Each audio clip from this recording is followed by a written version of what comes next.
Hello everyone, Diamond Liger here, and today I'll be reviewing Star Trek Beyond. This is the third film in the rebooted Star Trek series, and real quick I just want to give my thoughts on the other two movies, the original Star Trek and Into Darkness. The 2009 movie I felt was the perfect way to reboot Star Trek. The characters, the action, the writing, the ties to the original series, it all just worked. Into Darkness wasn't as good, but I felt like people were giving it way too much shit. I still think it's a pretty solid movie. It does have a Deus Ex Machina ending, but the overall movie I thought was good. But if you don't like Into Darkness, don't worry, because Star Trek Beyond pretty much ignores it completely. It acts more like a sequel to the original 2009 Star Trek. With that out of the way, what is the premise here? The basic plot of this movie is that the Enterprise crew is kidnapped by this new villain named Krall. The Enterprise itself is destroyed, and most of the main characters are separated from each other and have to find each other and the rest of the crew. First, the good. In classic Star Trek fashion, the action is amazing. The effects are great, and it really is just really fun to watch. But if you're like me, you don't come to Star Trek for action, you come for the characters, and that is something they do remarkably well in this movie. Kirk's main conflict in this movie is that he's struggling to live up to his father's legacy and is even considering leaving the Enterprise. Spock not only has to deal with the fact that he's part of an endangered species, but also the fact that old Spock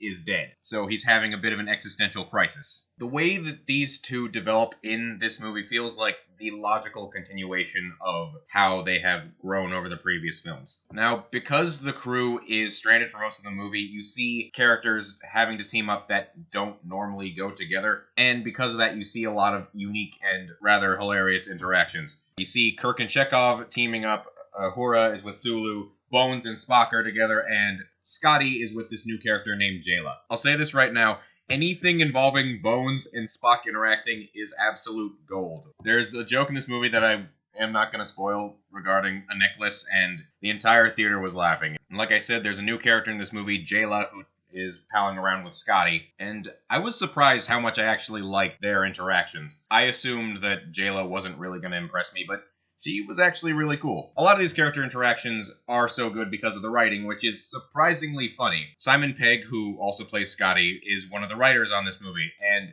he was also the writer for the Blood and Ice Cream trilogy, and because of that, a lot of humor is in this movie, and I think it really works. I feel like this is something that the new Star Trek movies overall are just really good at, and that's, characters and their interactions and development. So, what doesn't work in this movie? Well, Uhura doesn't do much, really. And that surprised me. She had something to do in the previous couple of movies, but here she's captured by Krall for most of the movie. Not a lot going on with her story arc. And speaking of Krall, he wasn't particularly interesting either. His origin, how he came to be, is really interesting, and you can sort of see him as, an evil parallel to Kirk, but overall, he just wasn't all that impressive, which is sad because he's played by Idris Elba, and anything Idris Elba is in should be amazing, but it was alright. But those minor weak points don't stop the rest of the movie from being really fun, like a perfect summer movie. And a great entry in the Star Trek series.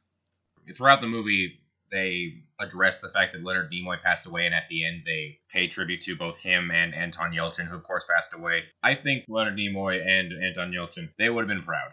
This is a movie worthy of the Star Trek name.